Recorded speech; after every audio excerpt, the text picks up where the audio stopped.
Welcome in to another week of the podcast.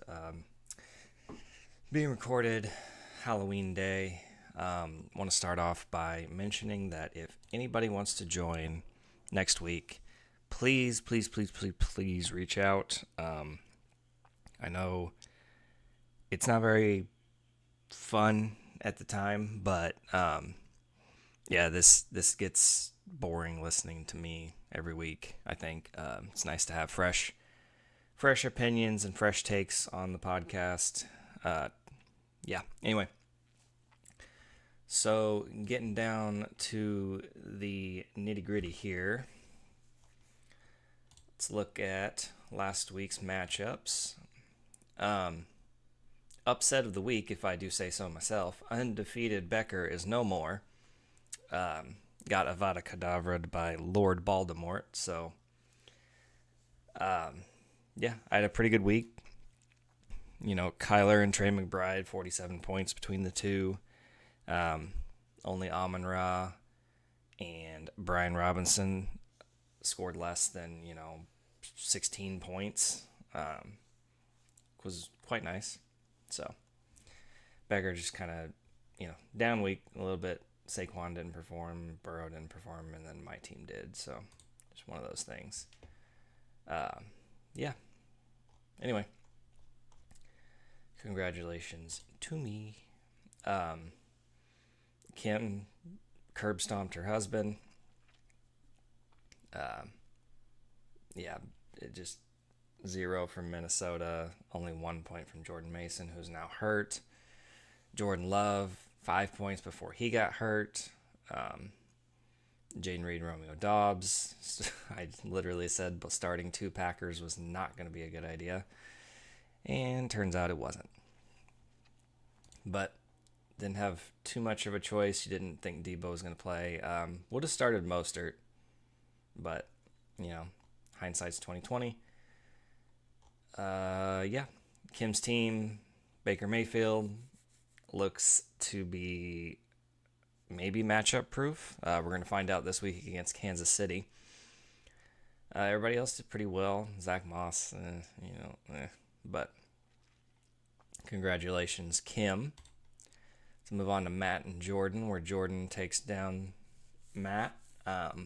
Pretty close game here. Jordan wins basically on the back of CeeDee Lamb's almost 40-point week, and then a little bit of consistency everywhere else. DeAndre Swift had himself a game. Kareem Hunt is good for a rushing touchdown every week. For Matt, DJ Moore sucked. Chuba Hubbard, just Denver's defense, Ramondre had a good game. Kyron had a good game. Kelsey had a good game. Keenan Allen sucked as well. The Bears lost a close game to Washington, so just not a great week for Matt there. Couple bench options. Puka, I think, was a game time decision, so I understand why you start him, but I think he's in moving forward. So congratulations, Jordan. Was this the highest scorer of the week? Yes. Tiffany is, for the second week in a row, the highest scoring team. She takes down Ben on the back of Lamar and Andrews and Tyrone Tracy, Jahmyr Gibbs, Devon Achane. Pretty good performances there. Brian Thomas got you 15 points and then got hurt. So that's kind of sucks. She would kill me if I did not mention Cedric Tillman. When I woke up Sunday and saw that she had picked up Cedric Tillman and she was going to start Cedric Tillman, I literally looked at her and said, "What the fuck are you doing?" Because my thought would have been to play Keon Coleman, which he had an 18-point game. So it would have been 157-1. So she still would have won, but she called her shot with Cedric Tillman. Congratulations. She is so much smarter than me. She's going to love that I said that. Ben, bad performance from Amari Cooper. Nick Chubb didn't get in the end zone, just 52 rushing yards against Baltimore. The Jameis effect in full effect. And, bright spots with George Kittle. Jonathan Taylor came back. He looked pretty good. Terry McLaurin looked pretty good. Jalen Hurts had all them touchdowns, but none to A.J. Brown. So you're not thrilled with that. Big performance from Ladd McConkey on the bench. I mean, who would have saw that big of a performance coming? Not I. So congratulations, Tiffany. And then another curb stomping. Ryan defeats Lance. Lance on the back of a shitty performance from Caleb Williams. Stephon Diggs going out and getting you some points before he got injured, so that was nice of him. Pretty sure I called that last week about how Stephon Diggs was going to suck.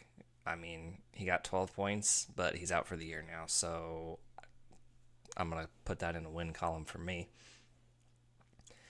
Joe Mixon, really good performance. Derrick Henry, low performance for what he normally does. And I think that's part of the reasoning. Plus, another part of the reasoning over here, Ryan's team just went off.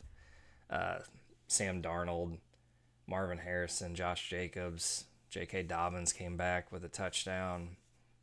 Xavier Worthy didn't do too bad. Breece Hall was the only one to speak of that didn't do too hot.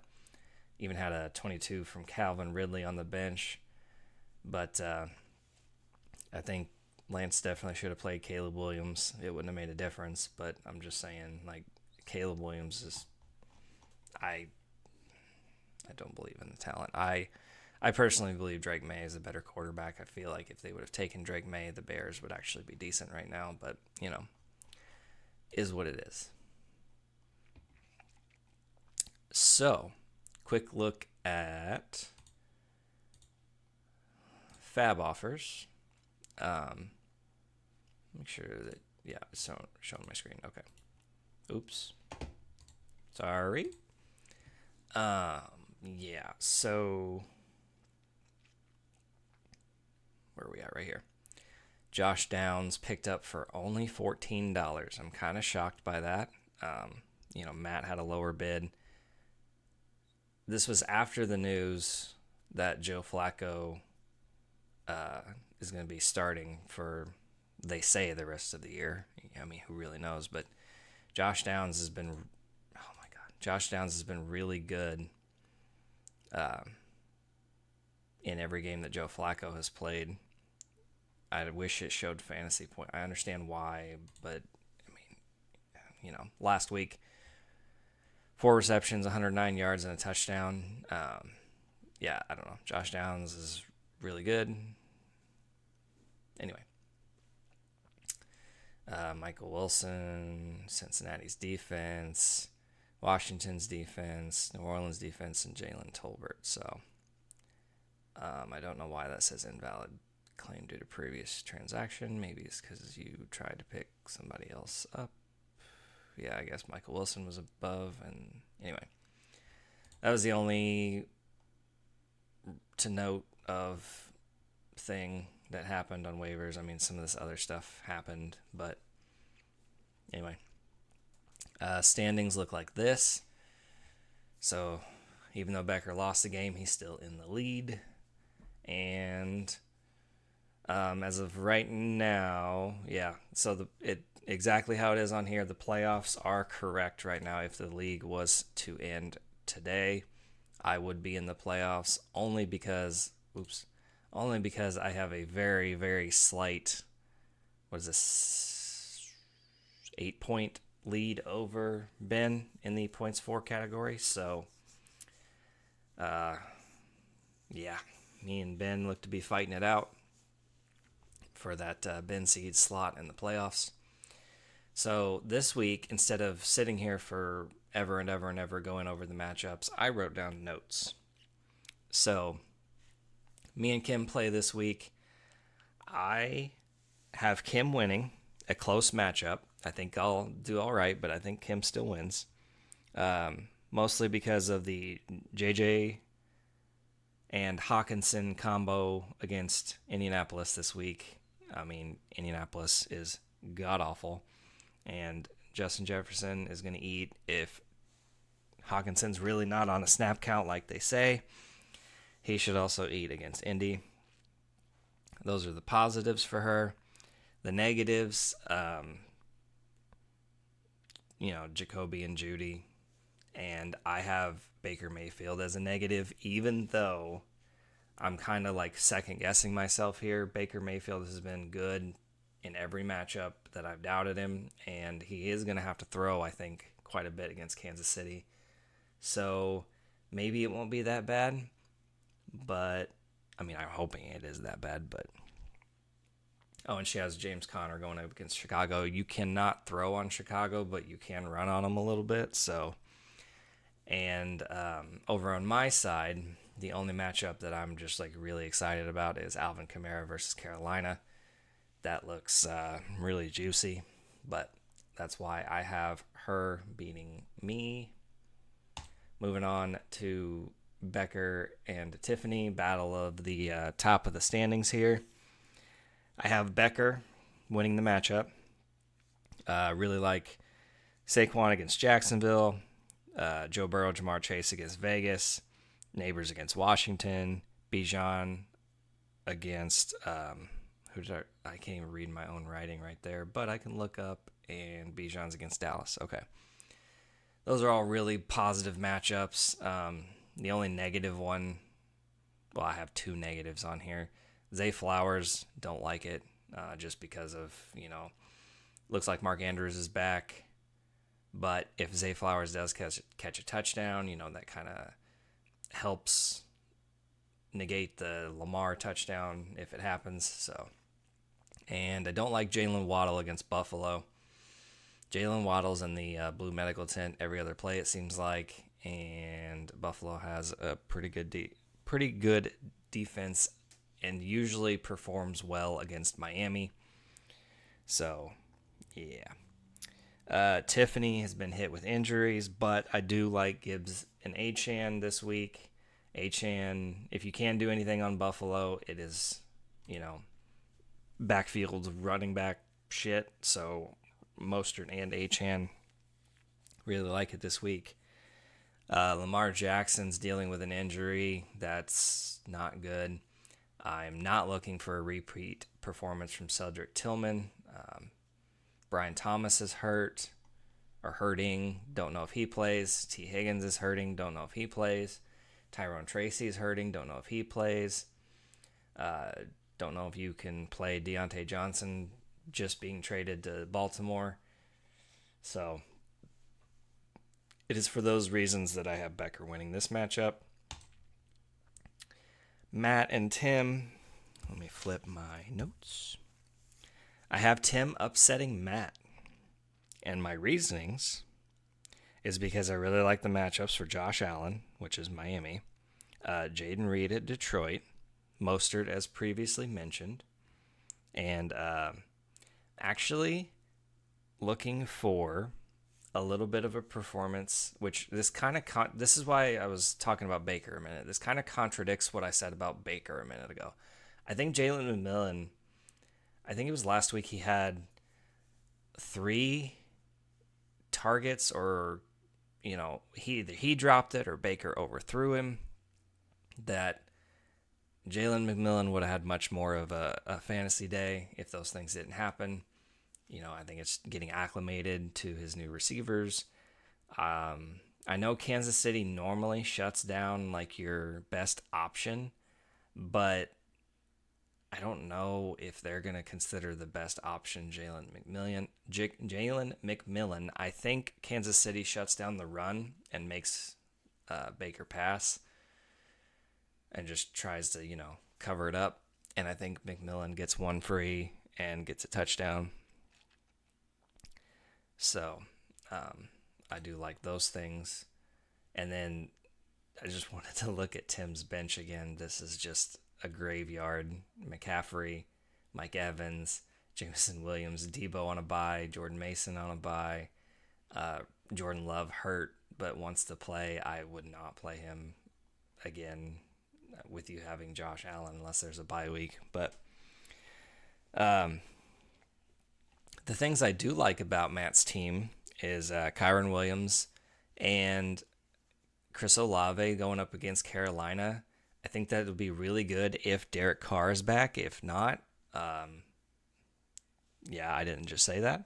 So, but the things that I'm looking to that I don't like about Matt's team, don't like the Kelsey thing. Don't think that works out real well. Chuba, New Orleans has a decent defense for being, the terrible team that they are. So, and then Sam Laporta, everybody's calling for a big game from Sam Laporta. I just don't think that they need him. The Lions, it's the same problem I'm having with Amon-Ra at the moment. Well, it's not as bad, but so the Lions offense, if they can get up early, they're just going to run the ball with Montgomery and Gibbs in that 1-2 punch. If they do need something else, they throw it to Amon-Ra. If they don't throw it, those things always work. So Laporta doesn't get the production that he was getting last year because he's also splitting with Jameson Williams. Now, Jameson Williams is out, but, I kind of think that they're going to... I don't think Jordan Love plays, and I think they put a hurting on Green Bay, and I don't think this is a Laporta game or an Amon-Ra game for that matter. So that is what I don't like. Moving on. Ben and Breadaweg. Got this one being close, just like it says on the original projections up there, but I do have Ben beating Breadaweg. I like the Hurts, Brown, stack going up against Jacksonville. Jacksonville sucks. David Njoku going up against the Chargers. Chargers have a good defense, but they normally kind of stay away from the tight ends. They more or less shut down the receivers. And while Cleveland does not have any good receivers, so I'm kind of contradicting myself here. I just think David Njoku has a good game. And then also Terry McLaurin against the Giants. Yes, it's going to look terrible for the first half of the game, and McLaurin might even have fucking 0 points. But the Giants defense is really good for about a half of football, and then they just fall off a cliff. I do not like on Ben's team the Jonathan Taylor matchup against Minnesota. I kind of think Minnesota gets up pretty early because Colts defense is god-awful, and I think old man Flacco is going to throw the ball, and it's not going to beat it Jonathan Taylor. And then DK Metcalf hurt. I don't know if he's playing or not. And then, can you really trust Amari Cooper? So, for Breadaweg, Sam Darnold against Indy, same thing I said a little bit ago. Yes, 1,000 times yes. Tank Dell against the Jets, he's the only option in that offense, so you would think that that's a good thing, but the Jets are good against passing, so, does Tank Dell get sauced? I don't know. I would start him, so I don't blame you for that. I do like the Josh Jacobs play against Detroit, even though Detroit has a good defense. I think with Malik Willis being in there that they're going to have to just force feed Josh Jacobs the ball. And Michael Pittman against Minnesota, just because old man Flacco is going to have to throw the ball to somebody, and it's either going to be Downs or Pittman, and I would start both if I had both. I really do not like J.K. Dobbins against Cleveland. J.K. Dobbins has been up and down, but he still looks like he's lost a step to me. And then Marvin Harrison against Chicago, like I said earlier. You can run on Chicago, but you have a hard time passing on Chicago. I think the Cardinals are going to hand the ball off to James Conner, and Kyler Murray is going to do his running around stuff. And I think this is another low-scoring game for Marv. So for those reasons, I'm picking Ben to win. And then last but not least, Jordan and Lance. I've got Jordan beating. Hold on. Didn't they just play last? No, wait. Hold on. Did Jordan and Lance play last week? No, Lance played. Okay. So I was like tripping for a second. Sorry. Anyway, I got Jordan beating Lance. Okay, he did fix the problem from yesterday when I wrote down my notes. He had Puka on the bench, and I was going to ask him what the hell he was doing. Okay. Lance is favored in this matchup, but I'm putting my money on Jordan. I like the Dak and CeeDee Lamb at Atlanta. I think the Cowboys stack is coming back. I tried to trade for Dak and CeeDee both earlier from Jordan, but he kind of thought the same thing that I did, that, the Dak does this year after year. After the bye week, they come back and they start throwing the ball because they realize they have no running game and they can't win games otherwise. And, it's just a throw fest. And Dak makes mistakes, but CeeDee Lamb is really, really good at football. So I do like Kenneth Walker against the Rams. Tony Pollard against New England. Titans, they're going to have to give it to Pollard. They don't have anybody else. Yeah, I kind of still like the Kareem Hunt play on Monday night over DeAndre Swift, but I understand why you can't take Swift out of there with what he's been doing.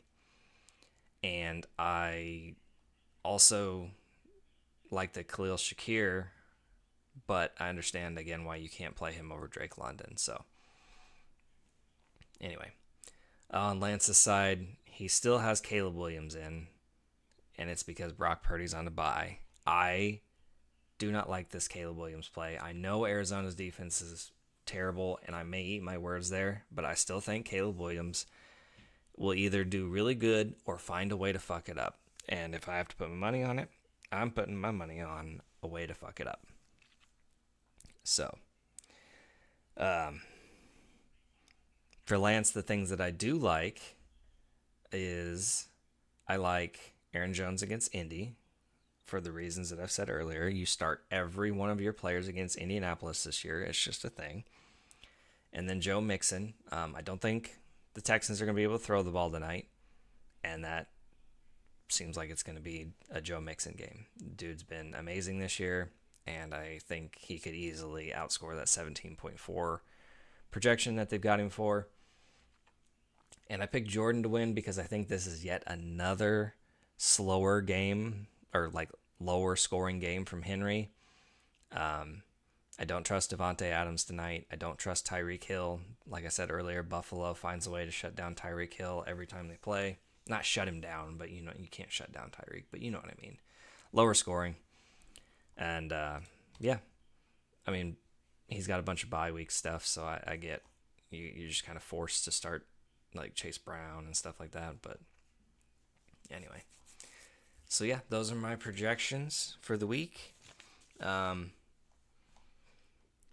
If anybody has, again, the trade deadline quickly approaching. So if you guys have any trades that you want to get done, I would say sooner rather than later. And yeah, I think that's all I've got. So thank you guys for watching or listening, whatever you decided to do.